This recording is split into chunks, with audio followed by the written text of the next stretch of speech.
Bonjour, ici Hugo Girard. Vous écoutez Sport en vrac au 103.5 Cool FM. Au 103.5 Cool FM, vous écoutez Sport en vrac. Le prochain invité a participé à l'émission Ma vie après le sport qu'on pourra voir en janvier du côté de Télé-Québec. Ancien homme fort numéro 1 au monde et maintenant culturiste, le très sympathique Hugo Girard qui est avec nous. Bonjour Hugo, ça va bien? Bonjour, ça va bien toi? Ça va très bien, merci, oui. Première des choses, je le mentionnais un petit peu, tu as participé à l'émission Ma vie après le sport. En quoi consiste cette émission-là? Écoute, l'émission consiste à rencontrer différents athlètes de différentes disciplines et de voir comment s'est déroulé leur après-carrière puis qu'est-ce qu'ils font maintenant. Comment on t'a approché pour faire l'émission? Bon, on m'a approché, je crois que c'était au printemps dernier, puis je trouvais ça le fun qu'on pense à moi, parce que je pense qu'au Québec, on est gâtés, on a beaucoup d'athlètes présents qui sont très performants sur la scène internationale. On a beaucoup d'athlètes aussi du passé qui ont fait la marque des Québécois, et ça partout à travers le monde, dans différentes disciplines sportives, dans différents types de compétitions, qu'on parle olympique, qu'on parle au hockey ou d'autres disciplines. Donc, on est pensé à moi pour le volet un peu non traditionnel des hommes forts. Et c'était surtout, moi, le cadre de l'émission dans lequel je participe, c'est sur les blessures et les limites physiques. Parce que, malheureusement, j'ai dû mettre un terme à ma carrière suite, justement, à des blessures qui ont fait en sorte de mettre un terme prématurément à ma carrière. Ben justement, t'en parles, les blessures qui ont eu raison de toi, malheureusement, ça s'est passé en 2008. Une blessure qu'on dit un peu niaiseuse. C'était un exercice presque de routine que tu as eu à faire. Malheureusement, tu t'es blessé lors de cet exercice-là. Qu'est-ce qui s'est passé et quelles ont été tes émotions suite à cette mauvaise aventure? Écoute, à vrai dire, c'est pas... la blessure, c'est pas lors de la compétition que je me suis blessé. C'est que je me suis blessé en entraînement. Ça a débuté 4 mois avant la compétition. Ça a été... moi, c'était clair dans ma tête que cette année-là, ça devait être ma dernière année. Je voulais terminer sur une bonne note. Puis, malheureusement, pour guérir la blessure, il aurait fallu que j'arrête et que je me repose. Donc, ce qui aurait fait en sorte que possiblement de mettre un frein sur l'année 2008 puis de continuer pour 2009. Donc, j'ai joué le tout pour le tout en croyant que j'allais être en mesure de pouvoir quand même compétitionner et aller jusqu'à cette épreuve-là, ça allait bien. Mais j'étais conscient que c'était vraiment l'épreuve de la flexion des jambes qui pourrait être problématique. Et comme de fait, c'est ce qui s'est produit. Ce qui a fait que j'ai eu une déchirure au niveau de l'abducteur, puis très haut, tout près de l'aine et de la paroi abdominale. Donc, c'était très douloureux. Puis là, malheureusement, j'ai dû mettre un terme à ma compétition alors que je menais la compétition. Puis, par la force des choses, j'ai décidé de mettre un terme à ma carrière en même temps. Justement, comment s'est fait la transition vers le culturisme et en même temps le milieu des affaires? Ben, écoute, durant toute ma carrière, d'homme fort, il y a quand même une partie où j'étais impliqué au niveau des affaires parce que je gérais ma carrière. J'ai réussi à mettre en place un circuit de compétition qui m'amenait à travailler avec différents partenaires, qui m'amenait à m'impliquer de différentes manières aussi avec d'autres commanditaires, ce qui fait en sorte que j'avais déjà une idée au niveau des affaires. Par la force des choses, lorsque j'ai complètement arrêté ma carrière sportive, mais là, je tombais vraiment dans un contexte où c'était, sans dire de l'inconnu, c'est que ce qui était inconnu, c'est que là, j'allais dépendre de mes capacités à pouvoir brasser les affaires. Alors qu'auparavant, c'était seulement qu'une partie minime de l'ensemble de ce que je faisais. C'est pour ça que ça a quand même pris assez de temps avec je fasse un deuil au niveau des compétitions, par la suite d'apprivoiser un nouveau milieu, une nouvelle façon de faire. Puis, quand j'ai réussi, je dirais, à stabiliser ma situation, le goût de compétition a toujours été là. Hein. Comme je l'ai mentionné, c'est vraiment les blessures qui m'ont arrêté. Puis j'avais encore ça en moi, puis c'est de là que le culturisme est devenu une alternative intéressante, étant donné que je suis dans le domaine de la supplémentation sportive. Mais ça me permettait justement de prêcher par l'exemple et de dire, regarde, je vais utiliser mes produits, me préparer, puis on va voir qu'est-ce que ça va donner. Et par la même occasion, ça me permettait aussi de me déprogrammer du type d'entraînement que je faisais auparavant, qui était surtout accentué sur la performance physique et de soulever des charges lourdes. Hugo, il y a tellement d'athlètes dans le monde, pas juste au Québec, qui ne sont pas capables de se voir un peu plus tard, après leur carrière, qu'est-ce qu'ils vont faire. Toi, justement, tu le mentionnais, tu as eu la chance et l'intelligence de dire, regarde, je vais créer mon après-carrière un petit peu avant même la fin de celle-ci. Est-ce que tu penses que c'est peut-être même la meilleure chose que tu as pu faire et est-ce que tu es fier de comment tu as préparé ton après-carrière? Ben, mettons que je suis satisfait de comment ça s'est déroulé. Mais, j'ai pas nécessairement préparé mon après-carrière en pensant à mon après-carrière. C'est que j'ai avant tout pensé que Lever des roches, tu gagnes pas beaucoup de sous à faire ça, hein. Il n'y a pas grand monde qui se lève un matin qui dit à leurs parents qu'ils veulent devenir un homme fort. C'est peut-être plus présent présentement parce que c'est plus populaire que ça l'était à mon époque. Mais j'avais jamais en tête qu'un jour j'allais être en mesure de pouvoir vivre de mon sport. Ce qui a fait en sorte que tout au long de ma carrière, il a fallu que je fasse preuve d'initiative pour trouver des manières de financer ma carrière. C'est ce qui m'a amené à préparer par la force des choses mon après-carrière. Puis à ma décharge, je dois dire que ce qui m'enlevait beaucoup de pression, c'est que j'ai quand même une formation de policier. Mon métier, c'est d'être policier. Donc, c'est drôle de le dire, mais dans le pire des cas, j'aurais fait de la police. Qui est quelque chose qui est quand même très, très bien. Oui. Tantôt, on parlait de l'émission Ma vie après le sport. Outre les blessures, pourquoi on parle de cette émission-là? Quelles sont les autres raisons pourquoi Hugo Girard tenait à participer à cette émission-là? Parce qu'on se doit de le dire. Tu avais le loisir de dire, regarde, désolé, je manque de temps, ou désolé, ça m'intéresse pas. Tu as pris le temps et tu as surtout décidé de le faire. Pourquoi? Quelles sont les raisons qui t'ont poussé à dire, je vais accepter l'invitation? Je pense que c'est une façon où il y a des gens qui sont peut-être dans la même situation que moi ou qui vivent le même genre d'expérience, qui en voyant l'émission vont peut-être apprendre quelque chose de ça. C'est un peu une façon de donner au suivant.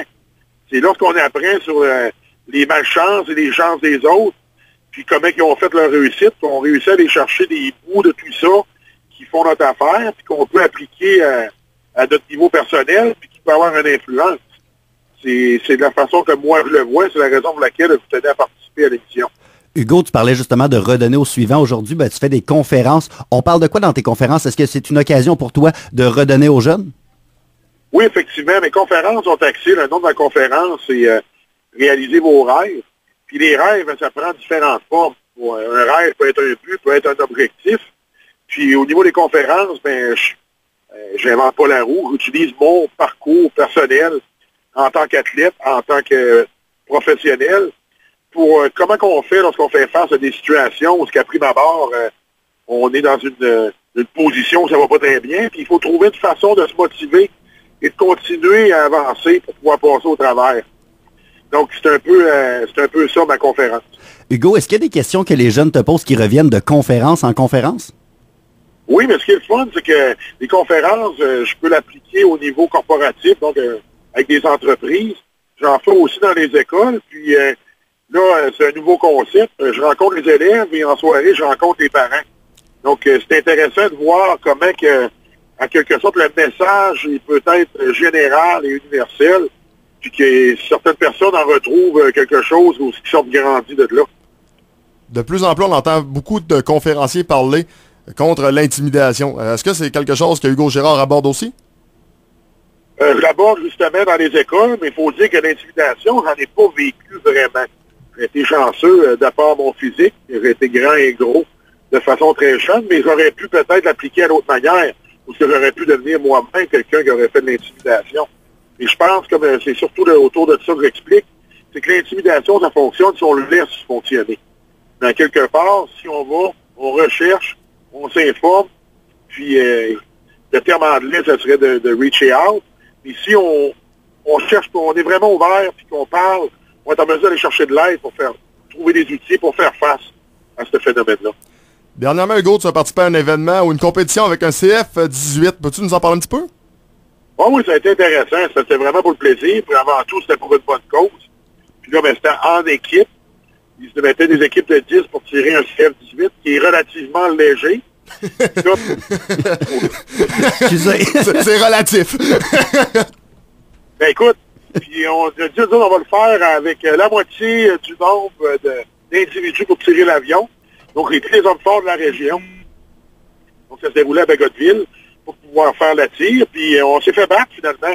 On n'a pas battu tout le monde. Puis, j'aurais cru que parce qu'on était plus fort physiquement que la plupart des individus des autres équipes, ça aurait pu donner un avantage. Mais la loi de la physique a dominé. C'est vraiment le nombre de points d'appui au sol qui permet d'avoir une meilleure adhérence. Et à ce moment-là, qui permet d'aller plus vite. Comment regarde le futur d'Hugo Girard dans le sport? Ben, écoute, le futur, moi, j'ai pris une compétition à la fois. Là. Présentement, mon but, c'est de participer au championnat canadien, donc à Monsieur Canada en culturiste, qui va avoir lieu le 6 septembre l'an prochain. Ça fait partie de mes plans. Et d'un autre côté, je suis impliqué aussi au niveau des hommes forts, où j'organise des compétitions. Donc, le championnat provincial, la Coupe du Québec, le championnat nord-américain, le championnat canadien. Et là, bientôt, on ne t'en pas parler pour un championnat mondial. Donc, ça demande beaucoup de temps.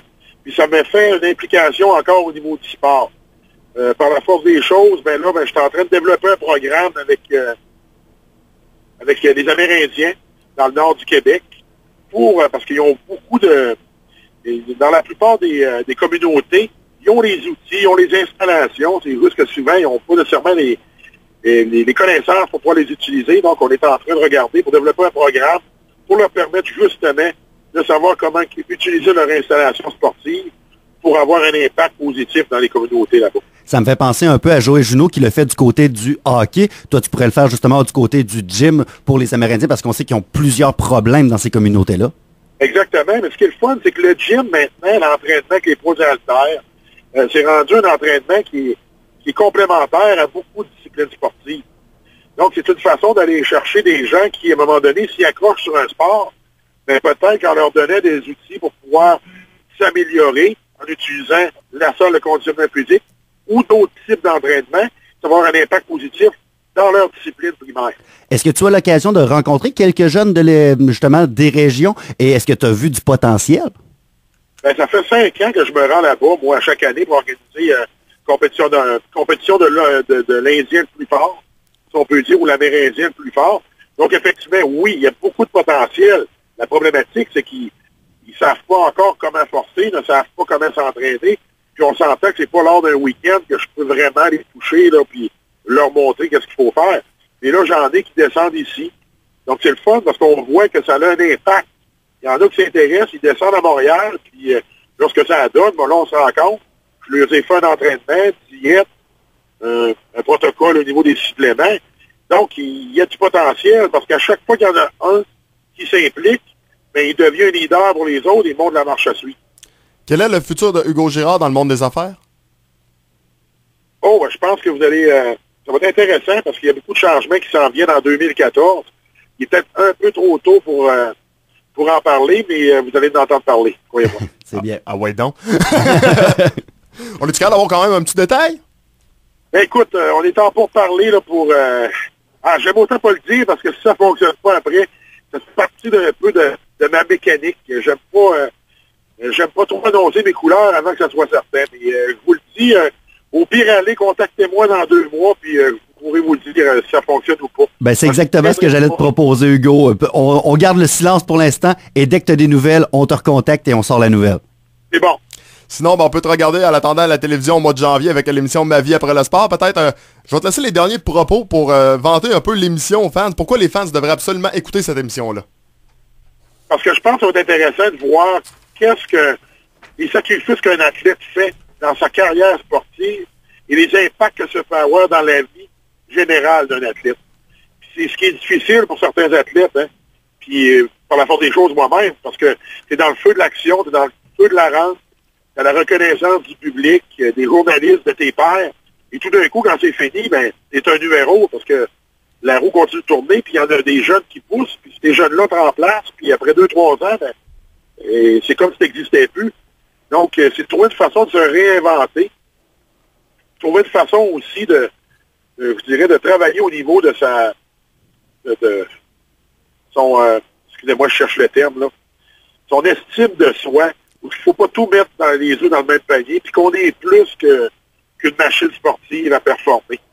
On est quand même des êtres humains, on est des individus, on a des familles, puis c'est de faire en sorte de réaliser qu'il y a d'autres choses que juste le sport. Bref, ça nous rend compte aussi que l'athlète est avant tout un être humain. Exactement. Puis que, vous savez, les gens, puis on est pareil, je fais la même erreur, on est très exigeant qu'on pense aux joueurs de hockey, à nos équipes de hockey. Quand un athlète ne performe pas à la hauteur de nos attentes, on est très, très rapide à dégainer pour critiquer. Mais il faut se mettre dans les souliers de ces gens-là, des fois. Hein. La demande est très élevée. On est conscient qu'il y a des attentes.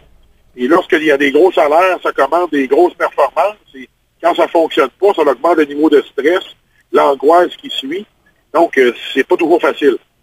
Chose certaine, Hugo, je pense que tu as vraiment donné le goût aux gens d'écouter cette émission-là. On invite d'ailleurs les gens à regarder cette émission du côté Télé-Québec. Encore une fois, un gros merci, Hugo. Bienvenue. Attention à toi, bye-bye. Au revoir. Donc voilà, c'était l'ancien homme fort Hugo Girard, également, qui est maintenant culturiste, également homme d'affaires. Et vous l'avez entendu, dans 2 mois, on devrait avoir de quoi pour vous, chers auditeurs.